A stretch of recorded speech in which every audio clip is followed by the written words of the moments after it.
welcome to КьюАй. Tonight we look through both telescope and microscope at the quite interesting world of little and large. Joining us tonight are the gigantic Phill Jupitus,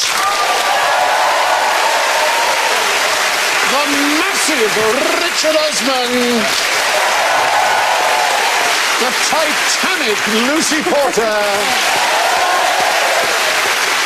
and, oh my gosh, he's so teeny-weeny I could squish him, Alan Davies. Now, let's go large on your little buzzers. Phill goes. Hey, spend a little time with me. Big spender. Richard goes. Big John. Big John. Big Bad John. Lucy goes. Big girls don't cry. Big girls don't cry. And Alan goes. It was an incident. Lovely. Now, during this L series of КьюАй, we have a spend a penny joker.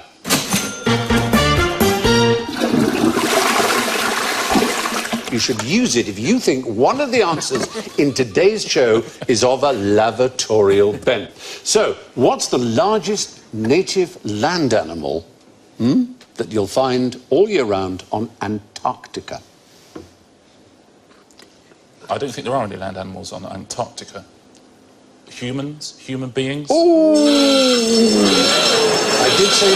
The line between clever and stupid is so thin. I did say native. Obviously, there are humans. I beg. Yeah, there are natives. It's a penguin, a big penguin. Ow! I mean, right, OK, so it's not that because I made the evil siren go off. Would it be whales? A whale isn't a land animal. If the water melts really quickly, it is. I will give you a clue. You've already said penguin, but it's a flightless animal, but it's not a big mammal. Given that it is big and little and large, is it very wee? It is actually very small, although it's the largest. Is it krill? I just like saying krill. I like saying krill, too. Is it a mosquito or something? It's an insect. You're in the right direction. It's like a mosquito. Mosquitoes are like... If you go to Scotland, what do you get? A ladybird. Midge. It's a midge. It's a... a midge. Belgica, Antarctica. The Belgian, as you might say, midge. There it is. It's wingless, flightless. It's a midge. And the point is, it's native to Antarctica. There are all kinds of animals, like humans, like penguins, that spend a bit of their time in Antarctica. Penguins only 25% of the time. 75% of their time, they're at sea. They're not a land animal. Ah, but we're married to the sea. Penguins, we love the life. Away from our nagging wives with their beaks and their wings sitting on eggs. There they are. Oh, bless. What is it about them that is so endearing?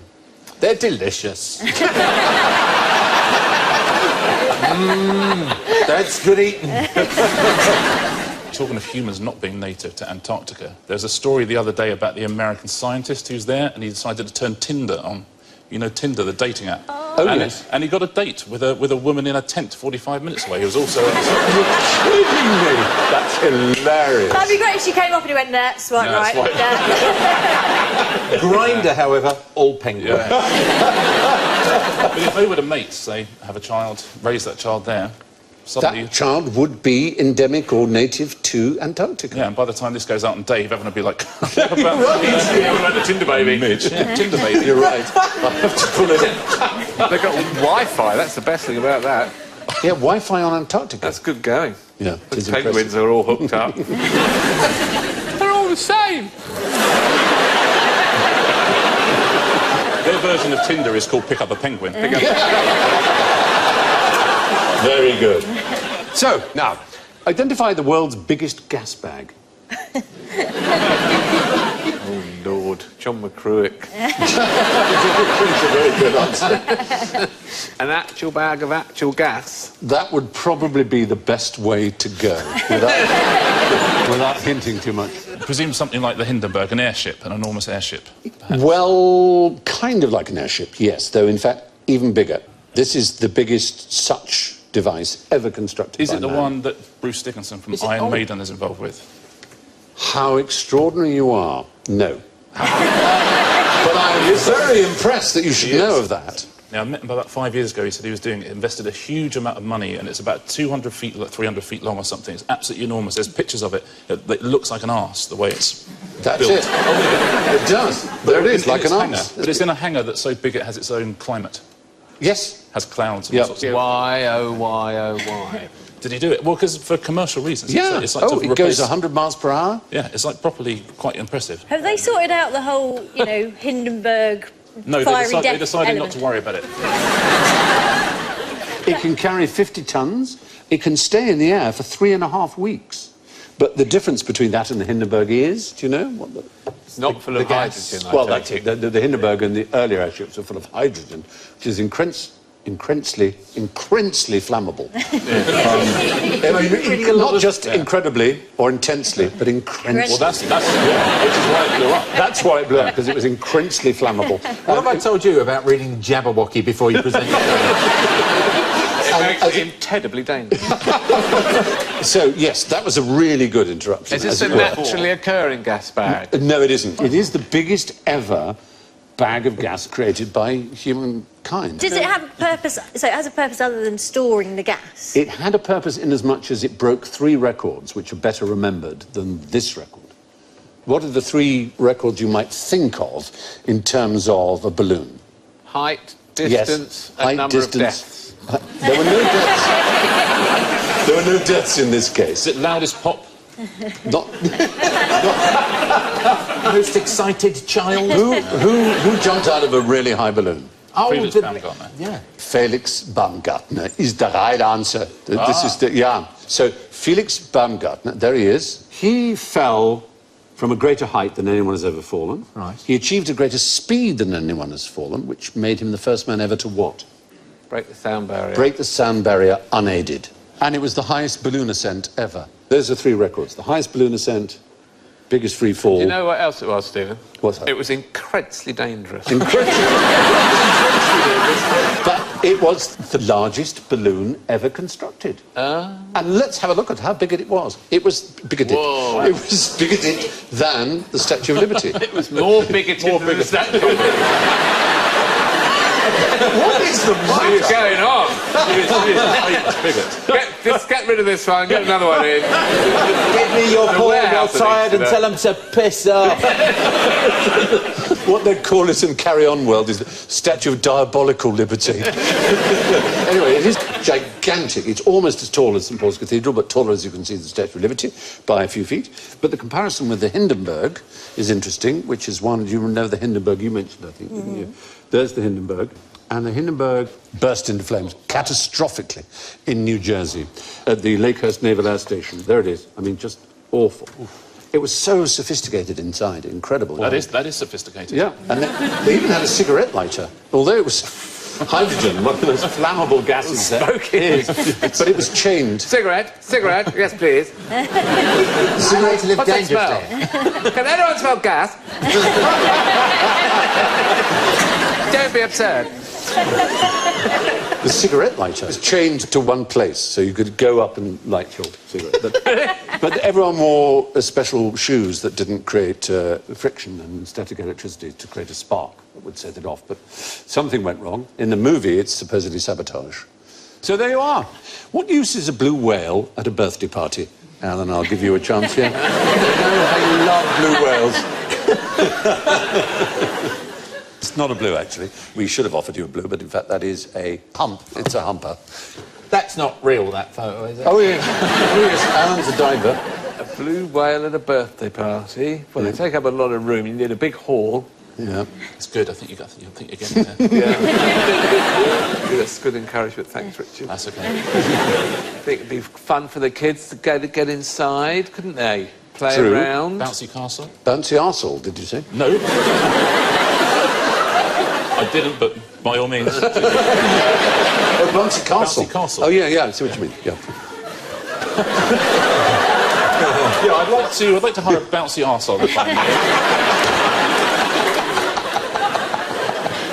may. Oops. No, list things that you need for children. Well, my I'm kids... thinking candles. Yeah. Candles is one. My kids love ambergris, so... You're quite right, ambergris does come from the It'd be whale. a natural for a blue... right, cake. Parcel. Pass the parcel. Balloons. Yes! Balloons! Balloons. A big whale balloon. Whales filled Why with would a helium. blue whale be useful at a Because it children's can party? fill up, it's got the largest breath in the world. Yes, because in one breath, a blue whale could inflate 1,250 balloons. OK. That's a spoilt child. I take that... I take that point, but I'm fairly sure it's never happened. And also, logistically, it would be almost impossible.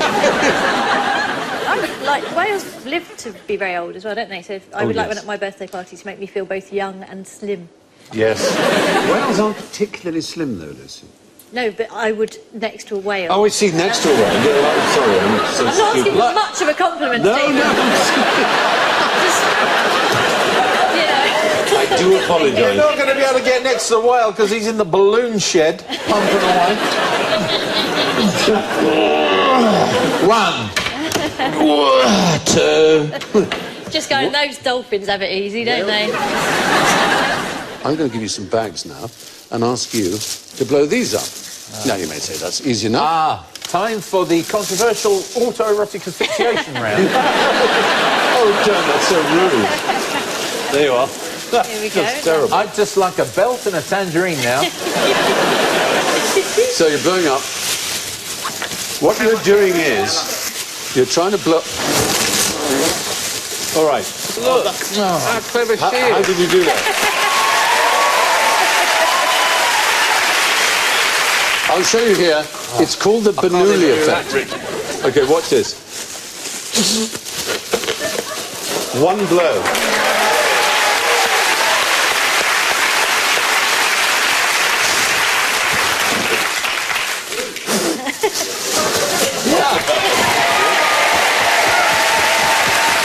So there you are. Just one blow from a distance, like that, which you did. So you get the points there, Lucy. That's very impressive. So put them away now. You can put them away now. But that's the Bernoulli effect, which is rather impressive, isn't it? You can try that at home, ladies and gentlemen, boys and girls. Go to the little cupboard under the sink, boys and girls, where Mummy keeps all those little bin liners. And her gin. Yeah, don't put them over your head, and just do that little effect. And then Mummy and Dad will be very impressed. Stephen Fry told me to do it, Mummy! Now, who said the most beautiful girl or woman in the world would be a matter of indifference to me, but tall soldiers, they are my weakness? You did.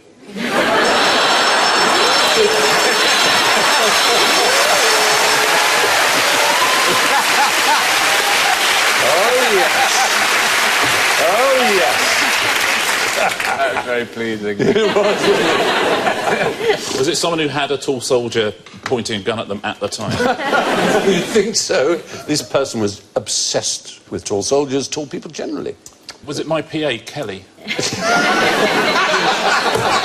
She would be. She is literally, all she wants in the world, if you know anyone, is a ginger squaddy. It's all she wants. It's all she wants. But a tall ginger A squaddy. tall ginger squaddy, or failing that, a ginger roofer. So if you know anybody... All right. You heard it here Yeah. first. I do have I have an inkling about this, but I can't remember. It was a squadron Potsdam. Oh, brilliant. Absolutely right. Yeah, there were the Potsdam giants. Yeah, absolutely right. It was King Friedrich Wilhelm the Fürst of Preuss, or Prussia, who was the father of Frederick the Great. And he became king in 1713, as you all know.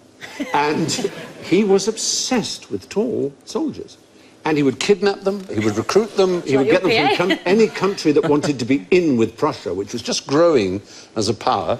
He himself was only 5'5", so he wasn't very tall. But he just got them from all over the place. In fact, one of his tallest was a 7-foot Irishman called James Kirkland, who was the hero of the regiment of Potsdam Giants. And he paid fathers for tall sons. He paid tall women to have sex with tall men so they could have tall sons. He was... and if he was... He sounds like my kind of guy.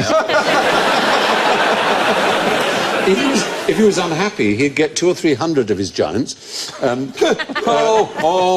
finish this sentence. No. Preceded by tall turbaned Moors with cymbals and trumpets of the Grenadiers' mascot, an enormous bear, to march for him to cheer him up. And they'd do this through his bedroom if he was ill. To march for him? With a bear as How well. big was his bedroom? It must have been, well, enormous. He was an emperor. He wants big men and a bear marching to strict rhythm, which you can find in Old Compton Street most Fridays. I think he'd want them to do tall stuff. Like reach some high shelves. Stuff off shelves or something. Yes, that's true, plucking. I mean, what's the point of having them just walking up and down? I don't know. He had his particular thing. The reason I've heard of this is because when I got together with my husband, someone made this reference because I'm 4'11", my husband is 6'5", which is like... Justin. Is that, yes, in the bedroom it's like a ventriloquism act that's gone really serious. Horrible image, So you know. right. Well, yes. Well, Frederick would have loved it, obviously. Yeah. What does he make you do while he's drinking a pint of water?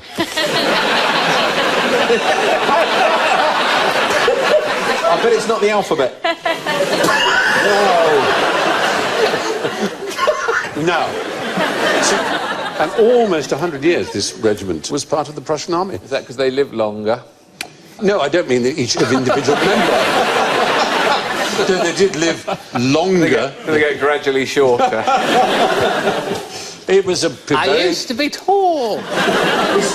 Yes. King Frederick William of Prussia liked a tall soldier, but why was Sir Billy Butlin such a little devil? Holiday camps. Butlin's holiday camps? Yeah. Minehead, Scarborough, Filey...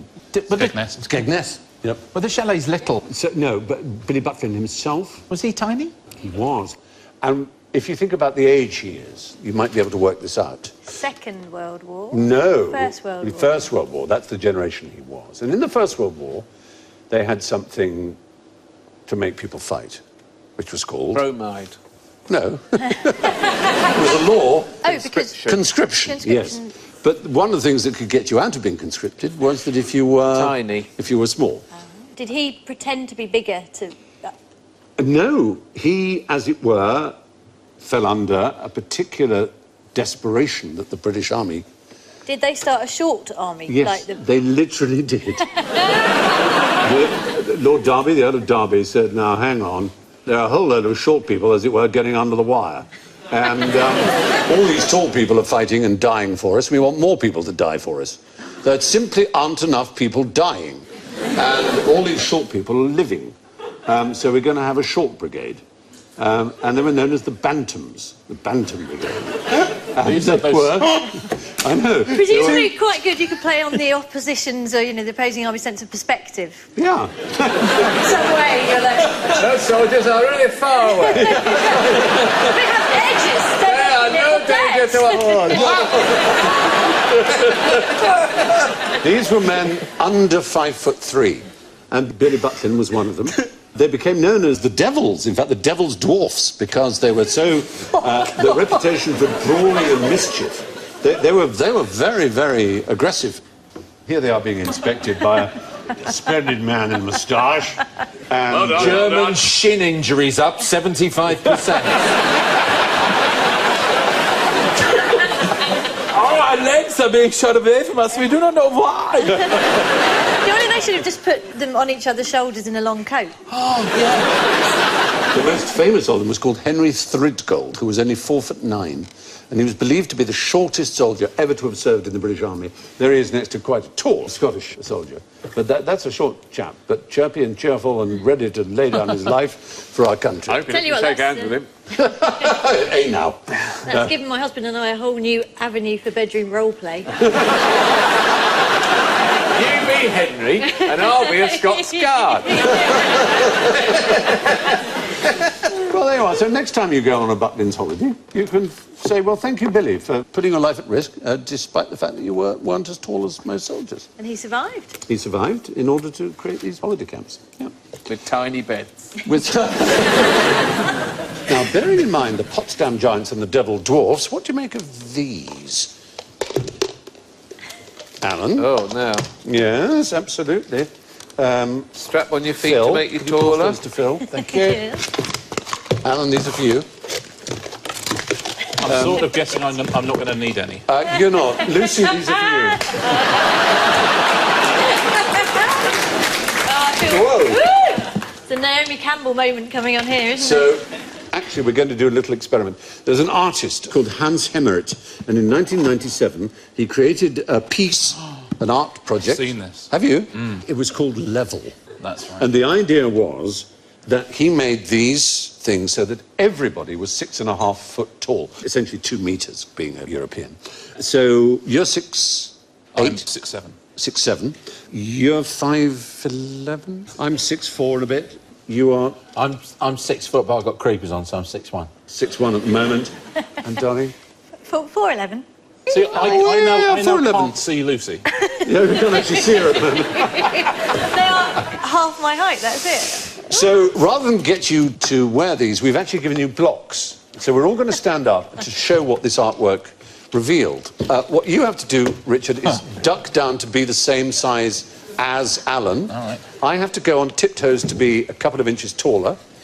And you have to stand on your block. Come on, Which girl. one am I? This one? There it is. Oh, this one. Philip will help you up. And we're now all the same height. Oh. It's an artwork.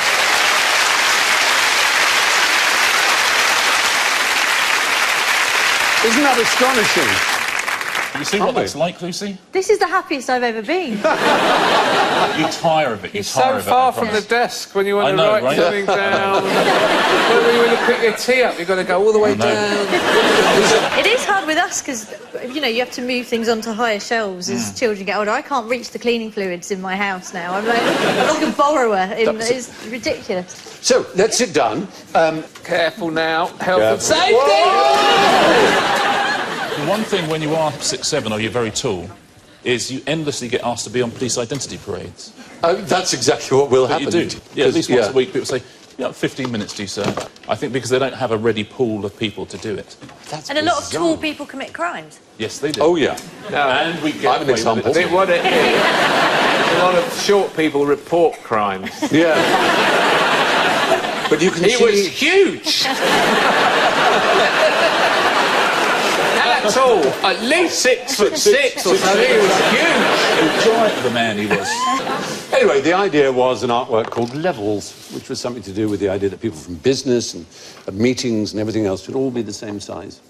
Anyway, what are the gimps searching for? That's a Travelodge curtain. I love that you recognise it. That is... Anyway, that's the curtains. It's impossible to tell with the old zip done up. You don't know where the station is, do you? Is it an acronym? Ah. Great, giant, Italian men, posturing slowly. Great is right, great. Is the MP magnetic pulse? No, but I love the way you're thinking. All right. Is it searching for an extraterrestrial life? It is searching, but it's searching for something much for a closer to hero. home, or indeed wider in the universe. Parking space. P.S. Parking space. It's a great something, and the S is a search. So it's a great something, something, something search. It's using computers. Michael Since Parkinson? 1996. Mum porn.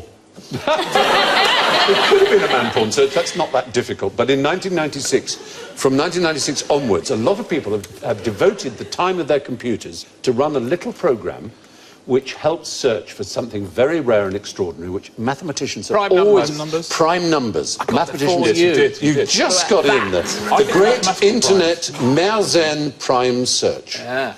A Mersenne prime number is a very particular kind of prime number. What is a prime number, if you could One just... that's divisible only by itself and 1. Is the right answer. So we start with 2, 3, 5, 7, 11, 13, 17, 19, They go into 23, numbers etc. with Yeah, exactly. thousands of digits, don't They found like a million digit Oh, prime, well, haven't they? 17 million. 17, way over 17 million digits. But the thing is, there's no system behind it. And great mathematicians like Erdos, the great Hungarian mathematicians, have always tried to find some system behind it. And to this day, computers are battling away, Literally trying to find a it. haystack, isn't it? So what's a Mersenne? A Mersenne prime is a very particular prime.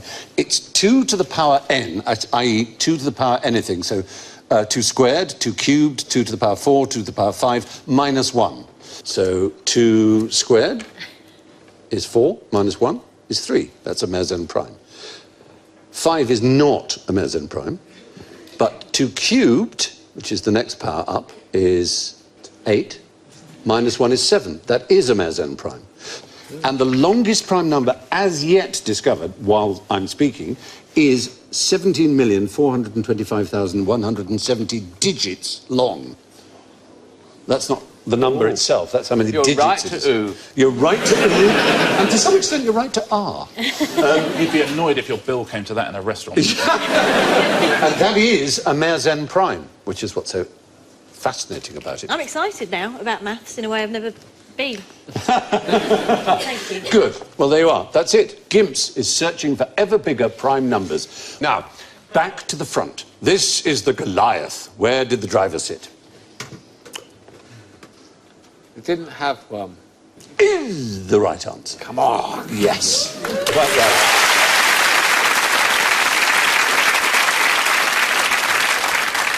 If we zoom out, we can see that it Bill, is... what's his name? Butlin.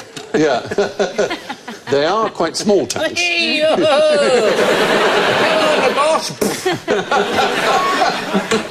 It appears to have a Tommy there with his rifle slung. I say, sir, what on earth are these? I've got no idea. Keep smiling. But, well, you're right. They wouldn't know what they were. They just discovered them because they're not British. They are. In fact, it's the invention of... The Hun? The Hun, the Bosch, Jerry. It's an automatic, or at least remote-controlled tank, which is actually a mine known as Goliath, and they contained a bomb, and you remote-controlledly drove it into an enemy territory and... Do those soldiers know they contain bombs? I think they'd disarmed them by this time. OK, good. But in terms of miniature weapons of this kind, the Americans really beat the Germans in quite a disgusting way. Do you know the Davy Crockett?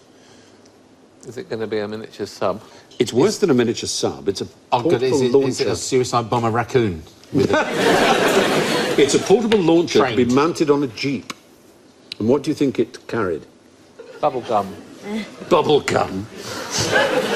Oh. A lavatory. I like the idea. It's good that you're thinking. No. Who?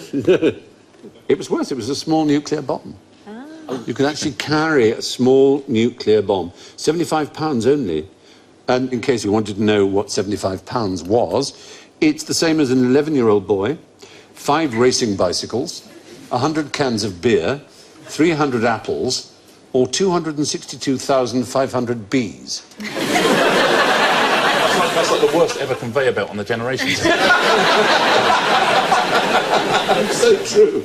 I'm glad you said that, because I always wonder what things are in bees. It's my favourite unit. Over 250,000 bees. Yeah, there you are. 2,000 were deployed in Europe between 61 and 71 to deter the Soviet forces. The nuclear yield could be switched between 10 and 20 tons, which is a huge amount in terms of nuclear yield. And were these things used? No, fortunately. They also, the Special Forces, had something called the Special Atomic Demolition Munition, or SADM, rather bizarrely, which could be carried in a backpack. And these were backpack nukes. Oh, what? Yes, I know, it's weird, isn't it? On battlefronts ranging from Eastern Europe to Korea and Iran.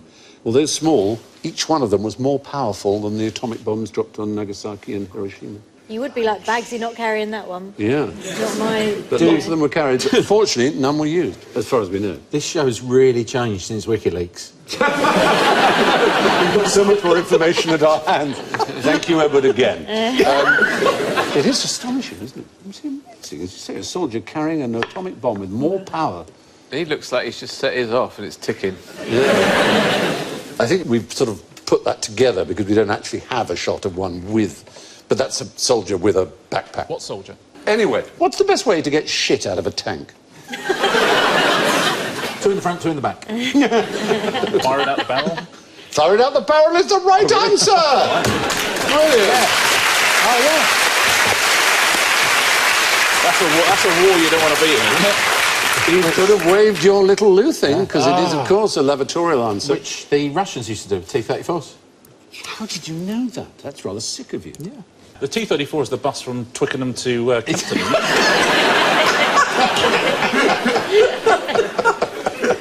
And you can sling your shit out of the side of it every time. It was a man called Alexander Georgievich Semenov of St. Petersburg, who was granted a patent for his method of bio-waste removal from isolated dwelling compartment of military facility and device for its implementation. I tell you what, let's just stick an eye on front of that. There's sort of a million of them. In plain English, it got rid of a tank crew's excrement by firing it out of the barrel at the enemy. And he described it thus: the military psychological positive effect takes place. Comprehension of the facts of delivering and distribution on enemy equipment and uniform, as well as the opportunity of informing other soldiers and the enemy about it. In other words, covering the enemy with shit is good for morale because it's funny. I love the fact that that got way bigger. The idea of being hit with poo is much worse than the nuclear bomb. But it is, really, isn't it? It is, yeah, I go with it. The 20 seconds after you've been hit by that is worse than 20 seconds after you've been hit by a nuclear bomb. You're vaporised, exactly, or just what do you do with that? You vomit, it's horrible. Horrible, horrible, horrible. Beautiful story. It is a lovely story. And I'm happy to share it with you. Now, what did the chap on the left here have that was twice as big as the chap on the right? I don't know. Are these chaps inventors, Stephen? No. Is it to do with their beards? No, they're both very, very famous. They're both 19th century. Are they philosophers? One of them won a Nobel Prize, the other didn't. Oh, is it Nobel Prize cabinet?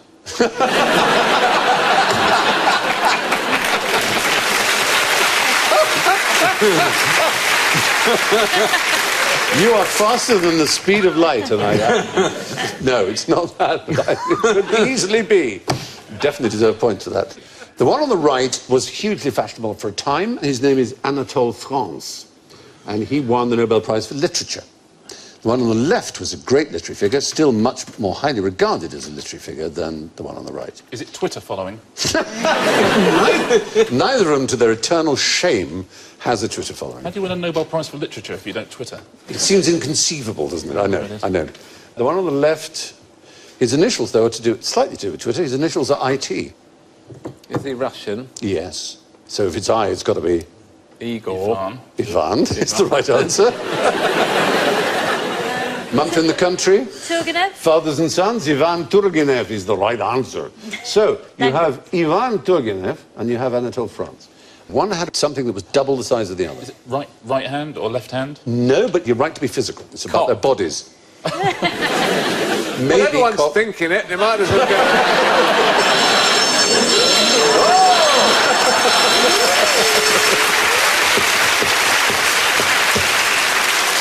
No, it's quite fun to sit here when the word penis just flashes. The number of times that's happened to him, I don't know. It's not. Brain. Brain is the right answer.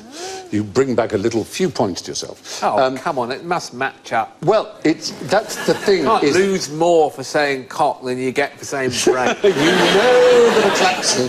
Yeah, Turgenev's brain is twice the size of Anatole France's, or was, and Anatole France won the Nobel Prize and Turgenev didn't. Not that that's anything to do with it, but it is quite surprising, because generally speaking, it's held that brain size is to do with intelligence, although there are manifold exceptions.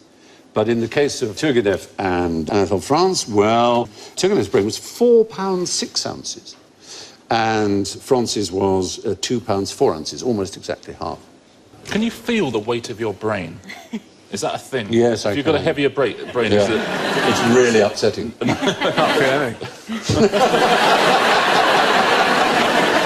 Size isn't everything, it seems. However, just how small can you feel? Right. So is this your ability to feel tininess? It is, well spotted. A human hair's pretty small. Hairs are small, yeah. But you can't feel that if it's resting on your hand. But if you put it between your finger, you can. Pollen. Can you feel pollen? Depends what you're feeling it with. Yes. Look, Yes. I'm doing this. Look, I'm You're doing this. using Like your I'm playing a tiny fingertips, violin. which are your best feely Okay, things. fingertips. So it was only in 2013 they started to do experiments, really, to try and find out. And they used a very, very, very, very, very, very, very, very, very, very smooth surface to try and get the friction. And it's absolutely extraordinary what they discovered. And that is that we can feel, with our fingers, something as small as 13 nanometers high, which is to say the size of a single molecule, which in itself would be 10 times smaller than a bacterium. Fortunately, we can't feel bacteria, because that would drive us crazy, because they're everywhere. We used to do that game at parties where you had to feel molecules, but you had to wear a big pair of gardening gloves as well. It's impossible. But human fingers do this by sensing vibrations from the friction. And it is absolutely astonishing. And you can test it, because you can put something on a surface that's smooth and put these tiny things and say, stop when you feel it. How smooth is smooth? Yeah. Are we talking like Magic FM? Let's That's too smooth. Too smooth. Yeah. let's butter your back, Stephen, and get some molecules on there. And a good old feel. The research team created invisible wrinkles of 16 different heights. The smallest detectable ones were 7,000 times thinner than a sheet of paper. There you are. Makes you wonder, though, why we can never find the end of a roll of sellotape. Hey. How is that? Anyway, you'd be surprised just how small people feel sometimes. Now, fingers on buzzer speeds, because it's time for general ignorance. Where is the second biggest film industry based? Nigeria. Oh, it's the right answer. I was... What are you going to say there? Very impressive. And so, it is called, of course, Nollywood. Nollywood is the right answer. Absolutely right. Bollywood is the biggest. Nollywood is the second biggest. Nollywood was founded by Kenneth Nebwe in 1992 when he bought in a huge number of VHS cassettes from Taiwan, and he figured that he could sell them better if he put something on them, because they were blank. So he quickly made a film which was called Living in Bondage. And it was about a man who achieves power and wealth by killing his wife. But she comes back to haunt him and destroys his happiness and sanity. And it sold 750,000 copies. So immediately people started to follow his bandwagon. And this extraordinary studio system, well, it's not really a studio system because it has so few facilities, but it's incredibly successful. They turn out 30 films a week. They churn them out. We once made a TV show in Nigeria, and we turned up, it was a quiz show, we turned up, there was a field, they built a studio, built everything inside it, we filmed it, they then dismantled the whole thing, and we all went home. Really? Yeah, for 1.5 hour TV pilot. Was that Pointless Nigeria? It wasn't Pointless Nigeria. Wow, that's amazing. Now, which country's armed forces' official march is about a tramp by a pond being accosted by a farmer because he's stolen a sheep in his lunch bag? Australia? That's a shame. Sounds a bit like it, though, doesn't It's exactly like it because it is an exact translation of Waltzing Waltzing Matilda. But Waltzing Matilda is not an official march in Australia. But it is the official march of a country's military. Oh, I bet it's one of the African countries, isn't It's it? not, bizarrely. It's one of the Asian countries. No. It's like way deep down there in South America. No, that's the right area, except not south. Caribbean, Central America, Nicaragua, like Honduras type place. Panama, I want to say Panama. Belize. I'm going to say Belize. I'm going to say... If you get it when I've done 15... Belize. El Salvador. Costa Rica. No, go big. Mexico. Even bigger. America. The United States of America, amazingly. The first Marine, the first Marine Division, there they are. They have soldiers. Yeah, the first Marine. I love you. March to me. I love she's just like, oh. She's come out the wrong door. Well, that's my PA, Kelly. Hats off. The first Marine Division used Waltzing Matilda because of their relationship with the Australian Army in World War II. But there's no Australian military force that uses it officially. Of course, they can play what they like. They were trying to have it as their national anthem, weren't they? But it was outvoted, I think. By Advance Australia Fair. Advance Australia Fair, which is one of the official marches, the other being God Save the Queen. There's also the British Royal Tank Regiment Slow March. So the fact is, if you hear Waltzing Matilda coming at you in an official capacity, it's Americans attacking you, not Aussies. Or our own chaps, but very slowly. When a chicken lays an egg, which end comes out first? Oh, God, not answering. The big end. Yes! Oh, right. shut up! I was going to say that! We can actually, we've actually got a glove which sort of reproduces an oviduct, you know, a little egg-laying tube. So you can try and... What happens is, in utero, the egg is little end down, and then it turns round. Yeah, very good. I'm going to start campaigning for epidurals for chickens. There you are. You can let the big end out. Can you... Oh. Oh, Are these hard-boiled? this is Because so this is- sore. Oh, I there you made are. one. Oh, yes, you can. Oh, dear. It is a rubber egg, as you've been... That's why you're not a hen gynecologist. But you should have... Have you got a real egg done? I've got a real egg in a cup. Oh, now be careful with the real egg. Put it over the Why, cup. are they fragile, Stephen? Well, no. They're not fragile, Alan. And if you obey this picture, put the egg in your hand like this and squeeze as hard as you like. You shouldn't be able to break it. Yeah. What have I got to do? Squeeze. As hard as you can to break it. But you can't, can you? No. Very, very strong. And that's the thing, eggs aren't very... You can try it at home, ladies and gentlemen. If any of you had done it, I would have married you, goddammit. How do they stamp them, Stephen? Well, they've got a little thing inside their little hand. A little printing event that goes on just as it comes out, giving its best before date. Yeah. The cartridges to refill a chicken are really...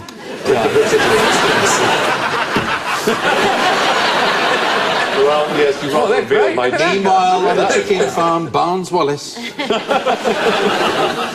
And so, having spent a little time having it large with you all, it's time to look at the scores. Well, it's extraordinary, it's wonderful, it's terrific, and it's marvellous, because in first place, by quite a margin, that's to say by QI standards, it's Lucy Porter with 8 points!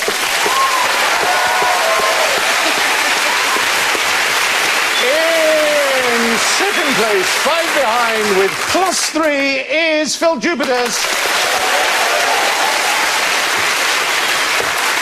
And surprising, given the depth and breadth of his knowledge, with -16 in third place is Richard Osman.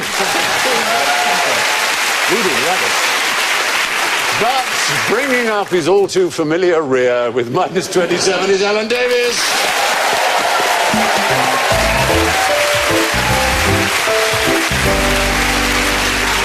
So it's thanks from Lucy, Phill, Richard, Alan and me, and I'll leave you with the last words of Nostradamus as he lay dying, probably making what was his only accurate and only unambiguous prediction.